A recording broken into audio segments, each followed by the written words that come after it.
Sahabat mukmin, ketahuilah bahwa Khalid bin Walid, sahabat Nabi yang dijuluki pedang Allah. Siapa yang tidak tahu Khalid bin Walid? Sahabat Nabi Muhammad yang satu ini merupakan seorang pejuang sekaligus panglima perang Islam yang tersohor pada masanya. Saking hebatnya, Khalid bin Walid tidak pernah kalah dalam setiap peperangan yang ia pimpin. Oleh sebab itu, Khalid menyandang gelar Saifullah al-Maslul yang berarti pedang Allah yang terhunus. Penakluk Persia dan Romawi ini memiliki banyak keistimewaan yang tidak dimiliki oleh panglima lainnya, seperti dikutip dari buku para panglima perang Islam yang ditulis oleh Rizem Aizid. Salah satu keistimewaannya yaitu berhasil menyatukan Arabia untuk pertama kalinya dalam sejarah. Bahkan, ia berhasil membentuk entitas politik yang bersatu dan disebut sebagai kekhalifahan. Selain itu, Khalid bin Walid juga menjadi satu-satunya panglima tertinggi pada masa Nabi Muhammad dan para penerusnya. Ide-idenya yang cemerlang, taktik perangnya yang jitu, hingga keperkasaannya yang tiada taraf membuatnya menjadi sosok yang sangat hebat. Khalid bin Walid juga menjadi juru tulis Rasulullah, gelarnya sendiri adalah Abu Sulaiman. Profil singkat Khalid bin Walid. Khalid bin Walid lahir pada tahun 592 Masehi. Ia merupakan anak dari pasangan Walid bin Mughirah dan Lababah Sagri binti Al-Harits bin Harb. Ayahnya berasal dari Bani Mahsum, salah satu marga terkemuka di kalangan suku Quraisy. Khalid bin Walid merupakan salah seorang pemimpin yang paling berkuasa di antara orang-orang Quraisy. Paman-pamannya juga tergolong sebagai kaum yang terpandang di Quraisy. Ayah Khalid bin Walid memiliki kebun buah-buahan yang membentang dari Mekah sampai Taif.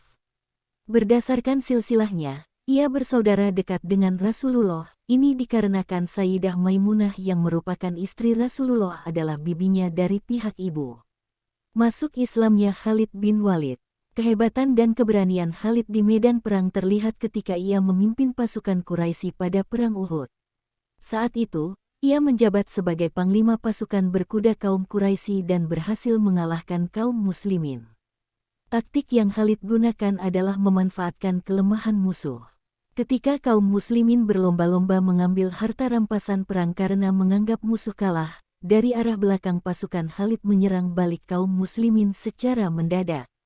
Serangan itu membuat pasukan muslimin kalah telak dan kemenangan menjadi milik kaum Quraisy. Usai Perang Uhud, Khalid bin Walid menyatakan diri masuk Islam. Dengan demikian, jabatan yang ia peroleh sama seperti sebelumnya, yaitu Panglima Perang. Khalid bin Walid tidak pernah mengalahkan Rasulullah. Setiap perang yang dipimpin, Khalid berhasil memperoleh kemenangan. Prestasi tersebut kian berlanjut hingga masa pemerintahan Abu Bakar. Kala itu, Khalid ditugaskan untuk memperluas wilayah Islam dan membuat kalang kabut pasukan Romawi dan Persia. Peperangan yang dipimpin oleh Khalid bin Walid. Pada era Nabi Muhammad, pertempuran yang dipimpin oleh Khalid bin Walid ialah Perang Mu'tah, pembebasan Mekah, pertempuran Hunain, pengepungan Taif, pertempuran Tabuk, dan Haji Wada. Ketika Perang Mu'tah, Khalid kehilangan 9 pedangnya. Inilah yang menyebabkan dirinya memperoleh gelar pedang Allah yang terhunus oleh Rasulullah. Sementara itu, pada peristiwa pembebasan Mekah atau Fatu Mekah pada tahun 630 Masehi, Khalid bin Walid memiliki andil yang cukup besar dalam mengobarkan semangat pasukannya. Kemudian, di era Khalifah Abu Bakar, Khalid bin Walid memimpin sejumlah pertempuran, seperti pertempuran Ridah, pertempuran Yamamah, serta penaklukan Persia dan Romawi. Sejak Rasulullah wafat, banyak kaum muslim yang keluar dari Islam atau murtad.